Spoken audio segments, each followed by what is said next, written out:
to begin with, really, there couldn't be anyone much more perfect than Nicholas Boyer-Smith just to kind of help us set the scene. A lot of you may already be familiar with him. If you're not, he's among many, many accolades, he's the founding director of Create Streets Foundation, who do just this amazingly, I don't want to call it, it's sort of like advocacy or campaigning, but it's very much too enjoyable for that. On kind of building better places, really. And what I really kind of love about Nicholas is that he's sort of, at a time when supposedly we're all meant to kind of hate each other and belong to different political tribes, he reminds, his campaigning reminds us all that actually, when it gets down to local levels about building the places we want to create, we actually all kind of agree with each other for the large part. And it's time that we actually started building places that we actually want to live in. He's, incredibly influential voice, and we're incredibly grateful to have you. Thank you. Thank you. Right. Well, that was very generous. I'm going to be a big disappointment after that, I'm afraid. I hate these things. I think what you're doing, what you're all part of, is, I was going to say one of, it may even be the most important thing happening in the built environment in Britain, arguably in Europe right now. And I really mean that. I'm not just sort of saying that because I'm here and I just took a beer off you. Though I am here and I did just take a beer off you. I wanted to write an article about this, which I would then recycle as the speech I would give you all, but didn't get round to it. Rather too busy. So sorry for that. But so that's my apology. There's a poem which I'm about to misquote, one of the poems that Keats wrote when he was very young, I mean, furiously young, he was about 15 or something annoying, on first looking into Chapman's Homer, which describes the experience he had when he first read Homer in a new translation, and he felt like a whole new world was opening up to him. And then at the end of the poem, he makes a comparison to Cortes, who was the first European, I do stress European, to see the Pacific, and suddenly realised that the Earth was a fuck of a lot bigger than they'd ever realised up until that point. My son's over there, and I just swore, so that was not good of me. And as he stares upon the Pacific with eagle eyes, his men stare at him, silent upon a peak in Darien. They're so astonished at what they have just discovered. And I genuinely think that what you're starting to do here, and what others in other places and other ways are starting to do here, I hope will transform the way we create buildings and places and ultimately how we live, and learn to marry the best of the old with the best of the new in a way that we've rather forgotten over the last century. I've got 6 words I really want to say, although I will sort of explain them a little bit. The words, just so you know what's coming, and if you don't like them, the beer's over that way. The words are technology, patterns, beauty, well-being, and vernacular. And if I sort of had time to write my speech, I would have sort of done proper stuff on this. But just a bit of context. This is the one bit I did get to write. Too much 20th century science, design, management treated all problems as simplistic time and motion studies, as machines where inputs could directly be related to outputs, and where efficiency was about size and avoiding extraneous distractions. Across nearly all spheres of human endeavour, bigger was nearly always better, and the local and the natural, the charming and the idiosyncratic needed to be swept cleanly away. I promise this will become relevant in a moment, in the name of efficient scientific progress. Now, there were many strengths to that. Life got cleaner, our lives got longer, food got cheaper. There were many upsides. We live better lives than our predecessors did 150 years ago, without any shadow of doubt. But there were many weaknesses as well. We failed to, and we trashed the planet to start with, but we also failed to understand how complex and interlinked the ecosystems which keep us alive, and indeed the chemical and biological processes which our own bodies require. We began to build and indeed to live disposably. We didn't live for the long term. We forgot that we needed to do that. In attempting to be strictly functional, we actually ripped out the soulful and the beautiful which our minds and our bodies need.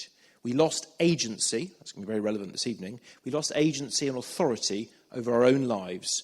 We became consumers, not free agents. We became cogs, not cogent bodies. So in transporting crops from continent to continent, in dousing fields with synthetic chemicals, in exposing our bodies and our brains to stresses and strains unknown in all evolution, we did much harm to the planet, but also to ourselves, and we undermined our own capacity to do good. Now, the good news, because there is good news, is that over the last generation, partly because we've been forced to, but also because neuroscience and environmental science has allowed us to discover this, we are relearning what our distant forebearers always innately knew. No man, no woman is an island. Our planets and our own personal health requires us to be in control or have meaningful influence over the places we inhabit and the lives we lead. And the marvellous thing, this I'll get back to my 6 words now, is that technology and the work that you and others are doing is allowing us to rediscover that. So back to my... And I think the challenge is how we can take WikiHouse and the similar experiences and make them the standard way we produce and live. And that's the challenge for all of us, all of you, and many millions as well, I think, both in the country and around the world. So first word, technology. I always like to feel I've sort of, only been working for a couple of years and I just left school, but sadly that's not true anymore. When I started working for my many sins in a previous existence as a strategy consultant 20 years ago, bigger was still better. It was all about China was going to produce everything, economies of scale, driving out the idiosyncratic. The marvellous thing, due to IT, due to production on demand, is that the economics of how we create things has been profoundly and completely transformed in the last 20 years, in all our lifetimes. And there is no comparable... I mean, what happened during the 20th century, which was just an extension of what was happening in the 19th century, is not comparable. So we have completely reworked the ease with which we can create things which are bespoke to us and to our needs. That is a fundamental change in which nearly all manufacturing processes have not yet caught up with. They're starting to, as they have to. That's the first one. The second one... and I'm afraid this is where I'm going to start quoting the books I would have properly worked into my speech had I, in fact, written it. The second one, and I apologise because you probably all read this, the second one is patterns. If you have not read, Alison knows exactly what I'm going to say here, if you haven't read A Pattern Language by Christopher Alexander, please write that down. You have, excellent. Please write it down. It'll go up on Amazon if you all start buying it, because I don't think it's much bought. There's also an updated version by Nikos Salangaros, Pattern Language for Growing Cities, which is one produced in the last couple of years. And that looks at how the patterns of the homes, the inside of homes, the streets, the networks that we all inhabit, they're all comparable and similar. They all vary. They change, but they're all the same. They're all similar patterns. Their houses, their streets, their public spaces and their private spaces. And producing good places that are good for us is about just using and adapting those patterns. And once you start thinking about patterns as where we live, as opposed to the Berkshire produced by Persimmon or whoever it might be, you start to think about places rather differently. And that, I think, is what WikiHouse and similar products, I believe other ones will be available at one stage, allow you to do. So that's the first word. The second word, which I think the French always sounds better than the English, is bien-être, well-being.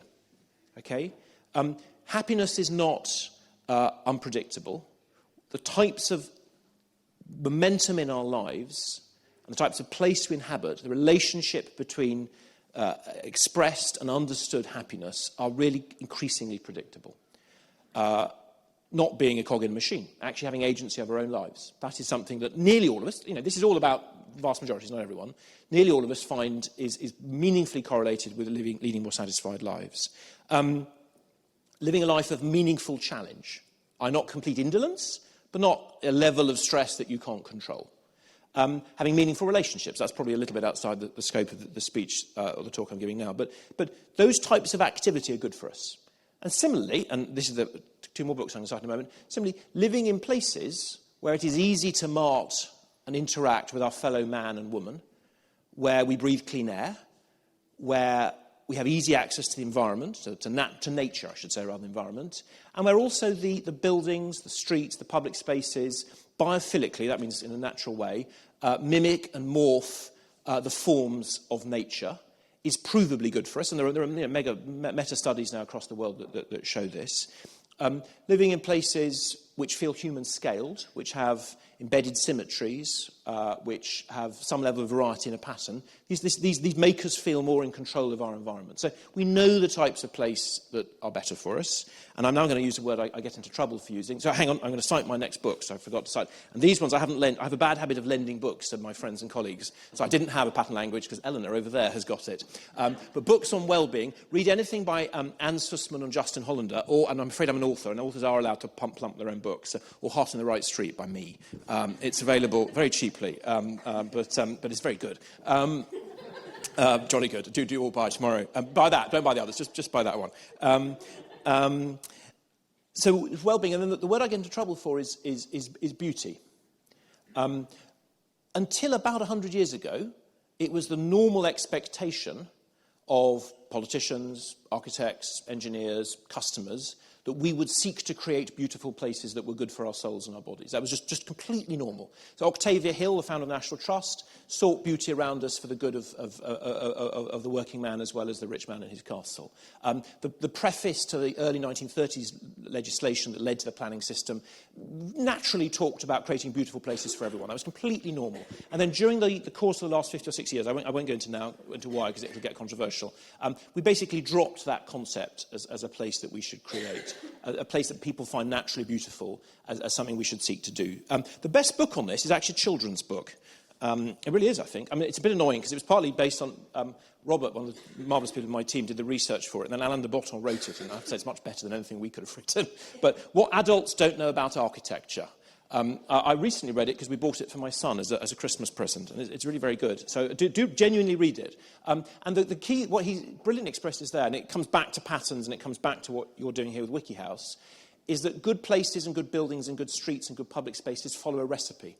And we know those recipes. The recipes change and they evolve, but they have the same ingredients. They have similar, and you know, what are those ingredients? It's what I was just talking about. It's places where you look at it and it has embedded symmetries. It composes itself into a whole. It probably mimics nature or mimics a human face. It feels of this place. It has materials and textures that as you walk up towards them, have physicality, have variety, have flexibility, but as you step away from them, compose themselves into a pattern.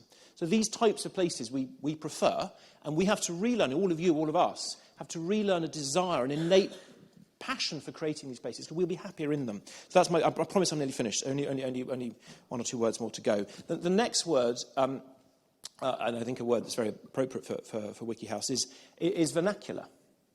It used to be completely normal to build your own house, to create your own place. We lost that during the 19th and the 20th centuries. As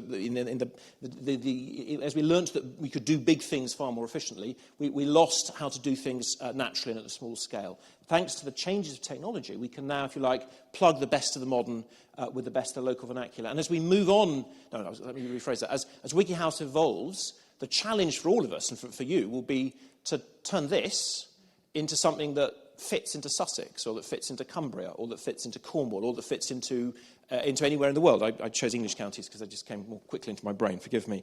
The two best books, I don't know if they're the best books or not on this, Matthew Rice, who's the guy who does those lovely illustrations, does books on English vernacular. Have a look at it one day, and you'll see how the same patterns, similar patterns that you see in Cumbria and Cornwall and Devon and Dorset, but nevertheless expressed in different materials and slightly different proportions. And I guarantee, we've run hundreds of workshops all around the country. People love that. Even when people don't tell you that they are architectural aficionados, they do want to feel that their settlements, their villages, their towns will grow and evolve and develop in ways that feel as if they're of here, not imposed from of there. When we were doing lots of focus groups on this a couple of years ago, that was probably the most consistent theme. And very much to Alistair's point, it doesn't matter if you're old or young or left or right or green or not green, that theme emerged time after time. And I think what's so exciting about WikiHouse is that it provides an infrastructure to relearn and rediscover the vernacular. And now my final word, which is much less nice than the other words, and the good book on this, I should have said, is Matthew Rice or Bernard Radowski's Radowski Architecture Without Architects, which again I sometimes get into trouble for citing. It's a lovely book. The last word, and by far the most dreary, and this is the bit we do, is regulation. So the bad news is that at the moment there are all sorts of constraints actually on WikiHouse, and I hope I'm allowed to say that. But we have a planning system staffed by good and well-intentioned and definitely massively overworked people, which is the wrong way round. So nearly all the focus is on development control. And far too little of the focus is on setting just a clear regulatory framework with some things absolutely set and some things completely flexible, and you can move around that. We're starting the process of moving back in that direction, of just having a clearer regulatory infrastructure. Some things are set, some things you can choose, some things completely up to you. But that's the challenge we need to get, it is critical, and I think it's great risk over the next few years with political instability, I think probably coming our way, that politicians of left and right, local, regional here in London, or whatever regional bodies we create and nationally, are on that journey. And so I think if there's all of you who in so much as voters or as people who interact with the political system or civil servants, I know a couple of you I can see in the room, in so much as you can interact with that, if you can able to move the regulatory system in a direction where it's a little bit more predictable and a little bit less up to the whims of individual development control systems, so we can say, OK, in this bit of London or in this bit of Suffolk or in this bit of Cumbria or Scotland, this type of thing is acceptable. And then WikiHouse or others can respond to that, and people will know what they're able to do. A killing fact, and then I promise I'll show you, because I've probably gone for far too long, I normally do. We've got probably, there isn't data on places like Albania, but we've probably got the smallest self-build and custom-build market in the Western world. One of the great custom builders of the country is in front of me just there. So we do need to move away from that. This is, if you like, this is the bones to do it. You are the soul to do it, but there is also a regulatory challenge to really let it explode. I've gone on far too long. Thank you very much. Sorry, that's it.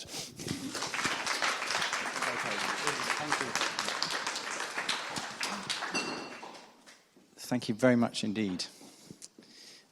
Will seem like a down step after that. Cool. So I felt very old recently when I realised that it's been 10 years since the first kind of experiments with WikiHouse, with 00 and Momentum, some people here involved in those companies. And I think everyone who's been involved with it is incredibly proud of like all the cool things people have built with it all over the world. Just think I'm kind of incredibly proud of this slow journey from being an idea to being a reality to being something closer to a mature reality that we're beginning to move towards now. But there's also a kind of, I feel a certain kind of particular frustration, which is that even though we may have moved slowly, somehow the industry has managed to move even slower. Right? WikiHouse should not still be considered innovative. And yet here we are talking and having some event as if it is. The truth is that most the buildings that we build today, buildings are still responsible for just under 40% of all carbon emissions. Now, sure, energy performance, retrofit, that's a difficult challenge, but 11% of that is just embodied carbon in construction. It's a largely totally avoidable chunk of emissions. And we could do the same in terms of it's still building is still the single biggest consumer of materials. It's still the biggest source of waste. Huge amounts of waste. 32% of all construction materials are wasted. It can go on forever, right? We massively haven't, for a whole bunch of reasons, aren't building the kind of number or quality or performance of the homes that we need. The weird thing I always think about this is that, as we were touching on earlier, we actually, when we think about it, most of us actually agree on what we want, right? We want beautiful, zero carbon, zero waste, daylight-filled homes in neighbourhoods that have trees that you can walk around in, that are prosperous with small businesses, that have great community infrastructure, great places to grow up and great places to grow old. Most of it, hands up if you disagree with that. You're in the wrong room. We all agree with that, and yet we're not building them. For the large part, I don't want to put a downer on this, for the large part, new development, you will have noticed, isn't that. There are, exceptions. So the kind of salient question is, why not? Now, the answer to that question is actually incredibly complicated, right? It's, as we all know, it's tied up in the complexities of our systems of land ownership, the speculative business models around that, the planning system, as Nicholas touched on, and those are areas that Open Systems Lab is also doing work on. But actually, there are groups out there, lots of them, who do want to do it better. I always say there is an essential truth at the centre of this complexity, which is kind of pretty much undeniable, which is that the best group with the best incentive to actually build these places, to build the best places that they can, are the people who are going to be living there. The people who are going to be living there, people going to be paying the heating bills, and so forth. Right? That's a complete. I don't see how you could argue that point. Right? They're the people. It's an issue of incentives to some extent. Right? It's not because we don't have the knowledge. It's not because we don't have the technology to build zero-carbon homes, for example. And when we do, when we do find those groups who do have that incentive, so self-builders, custom builders, community organisations, and those peripheral non-profit organisations, particularly around them, we see this a lot. Housing associations, community-driven developers, and so forth. Some of you in this room. And you ask them, well, why doesn't more of this happen? Right? They will say this. So we talk about this all the time within the team. We talk about the too damn difficult problem. And it's a really interesting problem because it is actually a problem that design can help with. There's a general kind of principle or approach that we can take, which is, sure, we can and should argue against these existing systems. But at a basic level, if we want more of something to happen in the world, make it easier than the other option, and use every ounce of our ingenuity to do that. So I want to just kind of introduce Skylark by, keep myself fueled through this rant, by talking about the three key ideas that sort of underpin it. And the first is that one. Just what can we do to make it simple? Interestingly enough, the word wiki, the prefix wiki, sort of became web speak for open and collaborative, but the original meaning comes from Hawaiian, and it just means quick, fast. So that's also another dimension of wiki which we're really, really interested in, which is how easy and how fast can we make it to remove the barriers to building, and we feel that we're doing okay on this. This was built in about 3 hours this morning. And to make it mistake-proof. But the truth is, WikiHouse Ren, the previous version, the main previous version of WikiHouse, it wasn't really. Janet, you're getting the back of your neck is getting a feature here. But, and actually there's a kind of pertinent point here, because I think when this photo was taken, your polytunnels had been temporarily co-opted into storage warehouses, and there was hundreds of these parts laying out, in there. It just wasn't practical at all, right? So, the kind of when we looked at where we'd got to, we realised that we'd made of this sort of the journey that you go on if you're trying to sort of build something. We'd made one part of it quite easy, but the rest of the part of it wasn't so much, right? You rocked up to WikiHouse website, it's like, well, where are the files? What do I do? Okay, what's this? Really hard for structural engineers to check, and so on and so forth, right? So the actual overall, the process was really difficult. And our job isn't done until it looks more like this, right? And that's what we're trying to slowly move towards. Okay. So this is our objective. Let's make building zero-carbon homes so easy that it kind of takes it off the table. So nobody can anymore say, oh, no, we can't give that land over to community because they couldn't build it anyway. Let's take it off the table. Let's create a world in which it is just a universally known thing that anybody, given reasonable opportunity, can build beautiful zero-carbon homes. The second idea is this, which is about manufacturing. So most of the time, we're actually, the last decade has actually been pretty cool because there's been lots of really interesting progress being made on moving towards more manufactured approaches in housing. But generally speaking, your what's called your prefab or off-site manufactured housing factory looks something like this, which actually looks like this. This is an actual one. It's pretty awesome, right? It's pretty big. These things cost, 50 to 70 million pounds to set up, and they're impressive. They can turn out like 2 houses a day. But they're not perfect, right? They're really, really good at big projects with standardized designs on large sites, but a lot of building that goes on isn't that. A lot of building that goes on is small sites and small development. And where's the modernization for them? Right? So we're really interested. One of the kind of big ideas behind WikiHouse is, can we industrialize this model? Right? Can we do a sort of Operation Dynamo, but for manufacturing houses, where a network of small micro factories that cost only £100,000 or £200,000 to set up can collectively form an amazing manufacturing capacity to manufacture the homes. And actually, it's an incredibly flexible and adaptive manufacturing capacity. And it's also good for local jobs. So maybe the housing factory of the future doesn't only look like this, although I hope it will also look like this. Maybe it will also look like this. Cool. And that's, by the way, a big part of the work that we do when we're sort of sweating the design of WikiHouse. We're not just sweating the design of the houses themselves. And this is something we'll be working with a lot of you on, is really trying to sweat and understand and standardize that production system within that microfactory. And that's a thing to be designed as well. And this is an essential truth. There's a kind of nod here to the amazing group. Evar's around somewhere. They've built, how many houses did you build in? 27 homes, by the way, been built in Almere using WikiHouse, which is really cool. But for us, it's never been just about making houses, or just building houses. It's been about building economic capacity. We don't want to make one business. We want to make 1,000 businesses.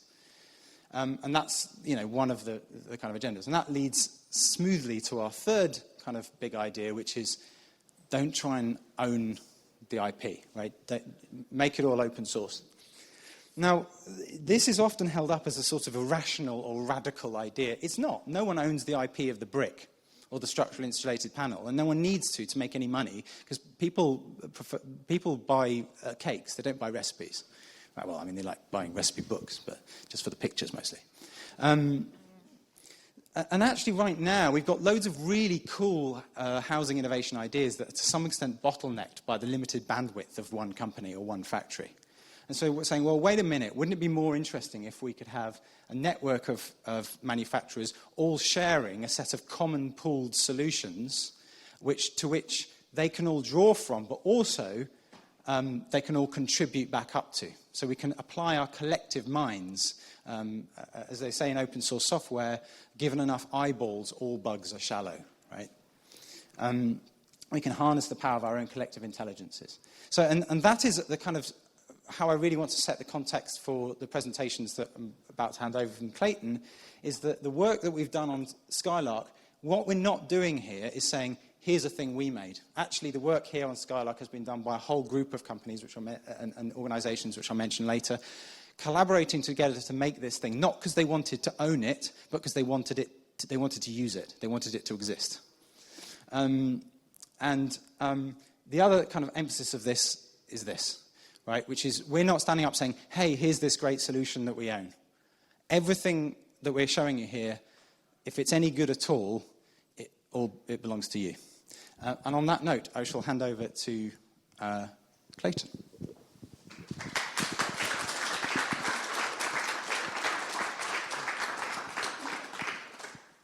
Thank you, Alistair. I'm here to pitch a product, but also I'm mindful that it's just a representative of so many voices that have gone into this. But I want to really give you guys the opportunity to see how awesome Skylark is and what you can do with it. And so just to sort of kickstart things, the big thing we need to answer is that it's not just a technology, it needs to solve a problem. And we want to go out there and say, yeah, we think we can nail these problems. And the first one is, in a building system in the 21st century today, in the climate emergency, has to be carbon negative. It has to be a carbon sink. We've got enough retrofit going on. We've got enough existing buildings we've got to fit out. We've got enough energy that was expended that we need to be able to, what we're building new should actually be actively taking that away from the rest of the housing stock. So that's a massive focus of Skylark. And compared to brick, over its lifetime, we're doing half the carbon emissions and embodied carbon compared to a traditional house. The other big thing is that it has to meet most needs. So there's no point having a building system if it's, well, we didn't want to make something that's very fringe and very niche. Most housing today is within the capabilities of this, including design-wise and planning-wise. And that capability is only going to grow as we do more projects, as we advance the system and add more sort of to the library of what you can achieve with it. And the next big thing is that buildings last a long time, but they're not always permanent. Things change, and although it's the triggers broom thing where he's changed the handle 4 times and changed the head 5 times, but it's still his broom. We see that a lot with houses, and although the house is still there, so much of it has been added to and changed, and having something that's modular enough that can be taken down, repurposed, reused, and recycled in the sort of furthest sense. Especially compared to what we see in traditional construction, means that there's very little going to landfill. And that 80% is the reusable bit. The other bit can be recycled. And the other thing, it has to be easy to learn. And so Alistair touched on this a bit, is we want to try and make the process of documenting and understanding how this system works, although it might look complicated at first, to be actually really, really simple. That includes really, really quick to build, simple to understand, really easy to engineer, and for an architect or designer to pick up and say, look, I can actually do pretty much whatever I want with this as it is at the moment. And as a couple of that, it's rapid on time site, means that if you're using it as a contractor or a builder, you can very quickly run through the assembly on site and do it in the spaces of a few weeks, if not days, if it's a small project. Another big thing is on energy costs, and that's obviously a very pertinent issue at the moment. With rising fuel costs, we need to make sure that what we are building has the sort of future proofing in it, that it's not going to cost you an arm and a leg 5-10 years down the road, or even a year down the road. That we need to make sure that the fabric is so good. And within this, we've got 250 mils of insulation as standard in these walls, 380 mils in the roof and floor. That it's not going to leak heat, and it's not going to lose any energy putting it into the house to keep it warm. And it has to cost the same. There's no point having the best building system in the world if it's only going to be used by 1% of people who can afford to build with it. It has to meet the mainstream, and that's, for us, it needs to be cost comparative with building with traditional construction and quite labour-intensive methods, or going elsewhere to other specialist companies to do that for you. So and we think we're nailing that, but the proof is in the pudding.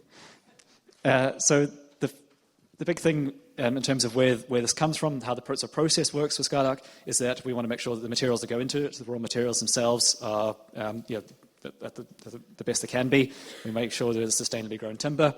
At the moment, we're using Scandinavian ply, but there's also options to invest more in sort of more British Isles produced OSB, because unfortunately we don't make plywood. And then look at insulation products that are produced locally or even recycled locally.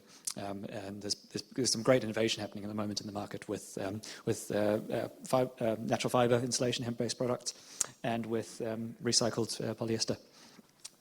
And then the build assembly process, again, this kind of stuff, most of it is you don't see because it's done in the workshop for you. And so unless you're a manufacturer and you're doing, you get a very clear set of assembly instructions. It's all on the website right now. We'll show you in a minute how you can download and access that. That gets all built for you, and then those individual blocks are all standardized, fixed dimensions and sizes, and all the information is out there, so you know what you're working with. And the best thing is we know how much they cost. So we work with manufacturers, we can have pricing baked in, we know what their raw materials are, we know what the quantities are. So every time you're building with it, this essentially becomes just one large brick or one large piece of Lego. And from that, you can very quickly sort of work out what the rest of the building is going to be like. And so just to talk you through this build process, I mean, it's a bit small on the screen really, but the actual thing's here, so I can do a bit of both. The foundation-wise, we wanted to design the system so it could be used with any foundations. If you wanted to use a concrete floor, you could strip out the bottom, you could set these walls down on that. If you want to use strip foundations, you can build a set of sort of bearing rails and put the building on top of that. But more likely, actually, the best thing in terms of being a lightweight structure is to use something like screw piles, which can be fixed into the ground. You can even remove them if you needed to, and they can be installed really quickly without any sort of pouring on concrete. So on the embodied carbon side, that's also really amazing. And because it's lightweight, it actually helps with the sort of uplift that you get from the wind as well. So we can't quite see it here, but on the bottom set of foundations, there's a set of what we call combs, but they're almost sort of internal rails that the rest of the building then sits on and connects to. And so those get mounted to a base frame. You fix them with some metal plates, and then the rest of them is just dropping these large blocks into place. So each of these are 600 millimeters wide. They're filled with insulation, and so they arrive from the manufacturers, which is sometimes just literally down the road. And these came from Peckham today, and we just drop them into place onto the combs and put a couple of pegs through and fix them all together with bow ties, which are these bits here, to tie everything together. And then the same process, the walls, really, I mean, it's very, very easy. Drop them on, 2 people can carry one of these, and you put a couple of pegs in, it stays up straight. Again, tied all together with the bow ties, and then you can build upwards from there. So the next, go up a story. We think we could definitely do 2 stories, but we want the system to be capable of doing 3. Obviously, that depends on sort of the site and the wind and all that, but that's what we're looking at. And then to do a range of different roofs on top, and roof forms on top of that. And they're different height walls. We've, as you might see from the website, we've kind of labeled them in terms of like clothing sizes. So you've got small, medium, large, extra large. It's the same with the spans of the beams. So hopefully it's really easy to get your head around what does what. And then to weatherproof it, the rest of the building gets wrapped with a weatherproof wrap, like a Tyvek. That just gets stapled on, and you can do that in the space of less than a day. And at that point, you've actually got yourself more or less a weatherproof house. You can fit the windows, and the nice thing about doing it in a manufactured way is that everything's really straight. So you can pre-order your windows ages in advance. They arrive on site, and they get sort of slotted into place, and you put a couple of brackets in and done. There's no sort of fiddling with jams and trying to align your bricks and everything else. And the same with building services. You might see here. We've built in sort of battens into the inside of the house where you can run electric cables through, and it's deep enough to take a socket Patras box. And the same with the ceiling as well, building in spaces for ventilation ducts, for electrical lighting. And all that is sort of hidden then behind whatever you decide to finish the inside with. This is the cladding on the outside again. A bit like the foundations, is completely agnostic. So if you wanted to put whatever rain screen cladding you want on the outside, whether that be timber, you can even use brick slips, although I don't know why you want to use brick slips. If you have to use brick slips. And again, with the roof, it's 80 mils of plywood. You can screw and fix whatever you want onto the outside of that. And you put your battens wherever you want the battens to go. So it makes that process really easy. There's also render products, like cork render. For more, if you're more sort of traditional heritage area, might be more concerned. And then internally, plasterboard finish or plywood or whatever you want to do on top of a vapor barrier to provide an airtight seal. Fix that into place, and that then and you can paint it and finish it, and then it just looks like a normal house, which is kind of what we want. Although we're secretly hoping someone decides to keep like some structure exposed somewhere, especially in the first floor. Would be really nice. So here we are. This is building the first sort of big size 3D module that we did. This is at BRE. We spent a lot of money and time building this all up, and then we broke it deliberately. There's a big rig, which you won't see in the corner here, which then came in and gave it a massive shove and wanted to see what sort of loads it can take, which Gabriella will talk more about in a minute. But just to sort of illustrate the sort of assembly process here, the sequencing is a bit out because we were learning a bit and we were dealing a lot with a large steel frame this is sitting on.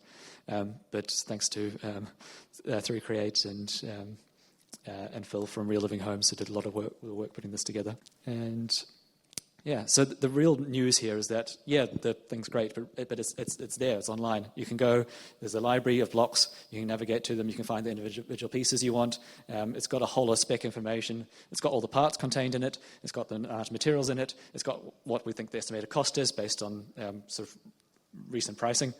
It's got the dimensions that you need, and there's also, instead of download, if you don't have to download them individually, if you're an architect, you can also download the whole kit, which just gives you everything you need in your CAD format of choice that you can then go and build something with. And for the more geeky out there, the back of this is also running on GitHub. So if you want to decide you want to improve something, You can send us suggestions at any time through the website, but if you decide you want to actively go in there and say, I can do that better than them, you can go on here and make a pull request and actually fork and commit new versions of new blocks to the library as well. And to understand how this all works, because it's great for us to talk about it and to show you, but really all the information needs to be there for you to actually have a look through and work out. So there, we've broken it down by trades, pretty much. There's a design guide for architects and designers to go in there and understand, okay, what are the sort of set out, what are the spans like, how do I build with it, how do I finish it and clad it. A manufacturing guide, particularly for manufacturers who are, and we've already got a few sort of signed up on our network on our website, which Mel will speak a bit more about, it sort of sets what we know from the manufacturing of these in terms of what sort of size machines you need, what spec of machines, types of drill bits, what sort of pace of cutting is likely, all the sort of technical stuff that might be of interest to you. And then a general assembly guide, which is something we've started to work on, but we'll get more knowledge about as we build more of these, which is all the sort of health and safety, site welfare, organising parts on site, storage, handling, and the general trades and things you might need. And a guide for structural engineers, which I glossed over, but that's the most important one.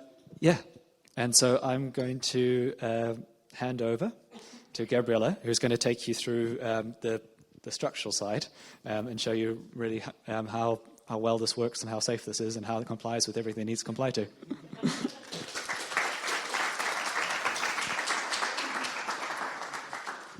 Thank you very much, Clayton. I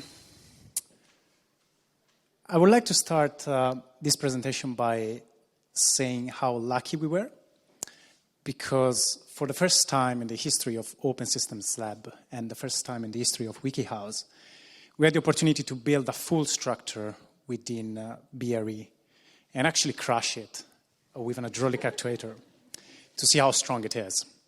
So it's been a phenomenal journey. It's been a phenomenal learning for me personally, and I feel also for the whole team. And what I would like to do with you tonight is to show you some of the scientific evidence that we learn and hopefully share with you, and you may enjoy it as well. So this is the Skylark. You see it here. And one of the first components that I would like to talk to you about to navigate you through is the column, one of the walls that we have it here, and which is the render over there. And this is one of the first elements we test in the lab. We tested actually at the University of Edinburgh in February last year. And you see here the experimental setup we came up with. Normally when we do structural testing of columns, we lay them horizontally because it's a little bit easier to put the instrumentation. And as most probably of you know, one of the big jobs that columns have to do, they have to take gravity loads. So one of the first tests that we did was we were trying to crash basically the column by using this yellow element over here that is an hydraulic jack. So you must see here on the top here, this is actually a manual pump that pumps oil. The element is going to extend, so it's going to react against the steel column, and it's going to try to crush the column. And we lost. So we knew that definitely the column was stronger than 10 tons because our hydraulic ram wasn't.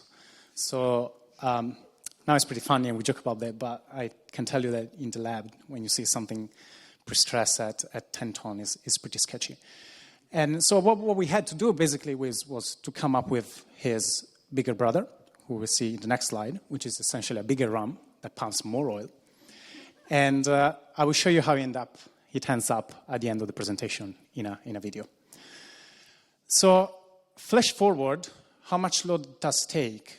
After testing 4 specimens, we found that the average value was 140 kilonewton, which is equivalent to the load of not 1, not 2, but 3 elephants. So we're talking about 14 tons, roughly, which is pretty good amount of load for a column. You would say, okay, that's cool, but in a house you don't put your washing machine on top of columns. You put it on the bins, right? So the question is, which is the next element I would like to talk to you about, are the structural beams or Skylark. So before talking about the experimental results and the data, just would like to share with you some ideas about how BIMs works. I'm sure most of you know about that, but probably we are familiar with solid timber beams, which is basically plain and basically solid. But when your beams start working in bending, pretty much like this, what is happening is the stress concentration are not uniform. They go linearly with the barycenter. So actually you have a lot of stress concentration at the top of your beam, which is working in compression, and the bottom, which is working in tension. And that's why when you have elements that are prefabricated in the factory that can be arranged in different ways, you will never see solid sections like steel. They always look like I shape because for two reasons. First, you put the material where it's needed at the top and at the bottom. And second, you take away self-weight of the section.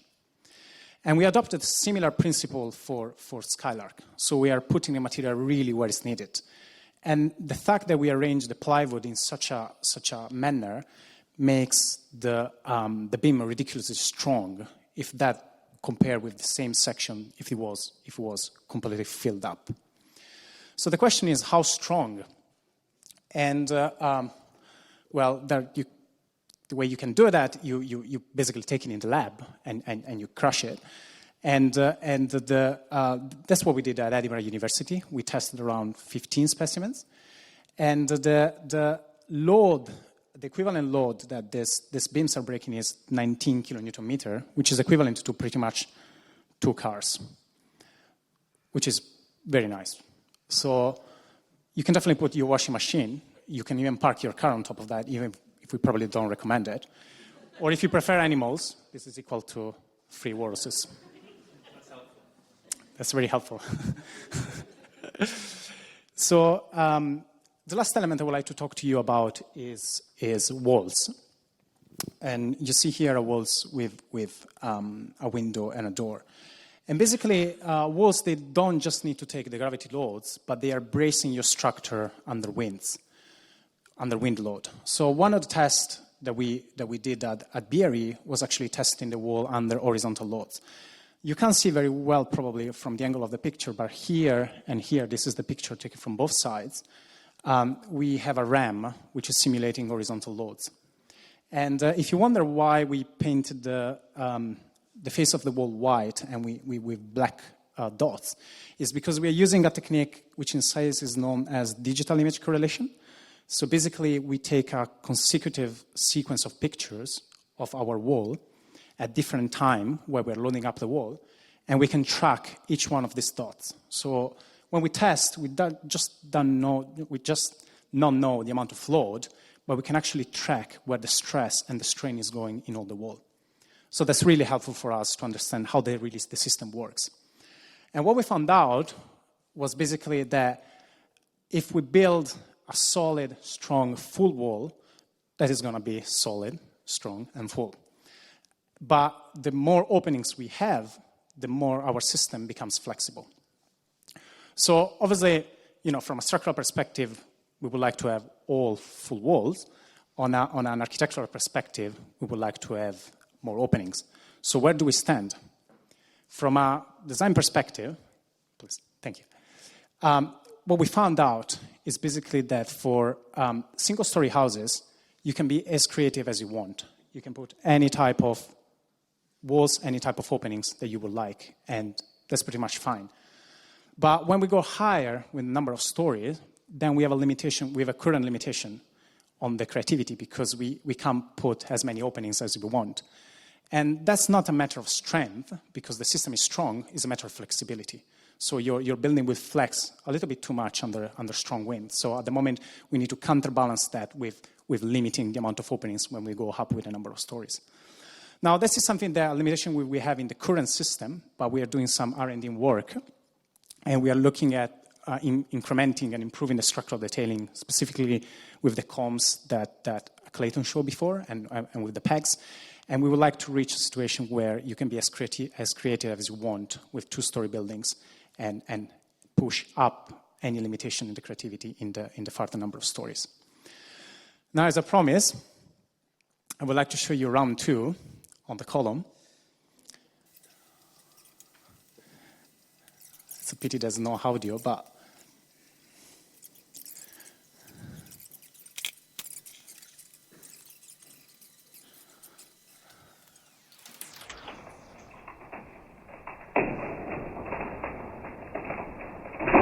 yeah. So that's what happens when you put 14 tones in a timber column. Cool. Sorry, I get excited when I say this. The last thing I would like to say is that, again, all that we have done so far is not just for us, as Alistair was saying, is for everyone. And we combine all the data. There's one track, obviously, is to have the data peer review and then be scientifically valid, and some of the data already being peer reviewed and published in top academic journals. But also they are going to be available under the form of a structural guideline. So we try to come up with the main quantities for structural engineers, like stiffness, capacity for any of these elements, and they are combined in some sort of, in an actual proper structural guideline that is available now online. And we also try to provide some work examples in case some engineers might not be familiar with WikiHouse and they come from other systems to again be this, try to democratize the calculation of WikiHouse as much as possible. So thank you very much. I would like to call Mel now for the last part of the presentation.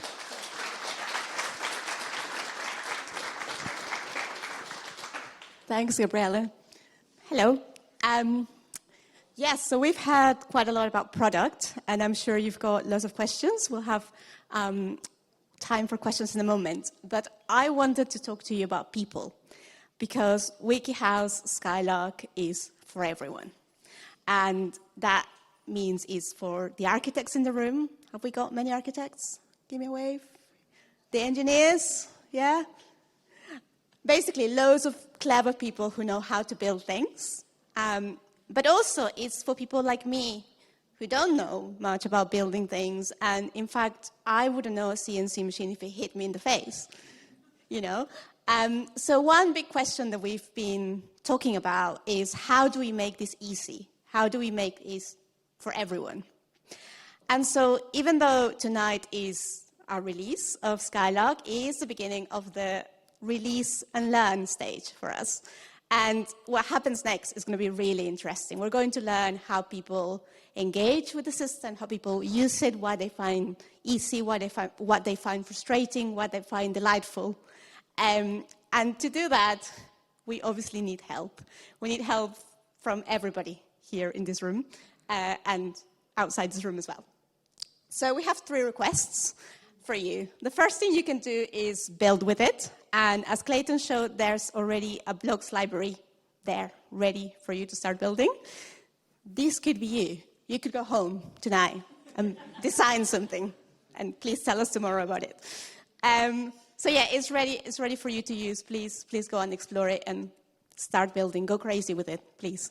The next thing I want to show you is the Start Your Project page. So this is our new website, launched today. And we wanted to put together in steps, what steps people would need to go through to get to building their project. And one thing we were thinking about was, okay, we're giving you guides, we're giving you information, brilliant, and the blogs, obviously, but we also wanted to be able to offer some services. And these services are packaged in a way as such that you can come to us at any of those stages, and we will give you the help for that particular stage. So I think, chassis design service is one of them. So you could come to us at that stage, and we'll help you design your chassis. And another thing we're doing in this section is showing you a list of professionals that can help you, be it an architect, an engineer, a manufacturer, or an installer. So my second request, that's the manufacturer's list. My second request is, next slide, become an on-demand provider. Say we have a lovely home for manufacturers, architects, installers, and engineers. If you want to be on our list, please explore the website, get in touch with us, talk to us tonight, find out more. We would love you to be part of this. And my final request is contribute. There are many ways to contribute, and that's our contributors page. We have a growing Slack community, 2,800 people from all over the world. Really great place to meet other people, building with WikiHouse, learning from each other. If you just want to lurk, that's great too. It's a good place, the Slack community. Test. If you have the means to carry out testing, please let us know. Feedback. I know Clayton mentioned forking on GitHub. If you have no idea what that is, just use the feedback form. And finally, submit a new version. Absolutely, this is the beauty of open source. It's up to you to improve the system. It's out there for you now. And it's over to you.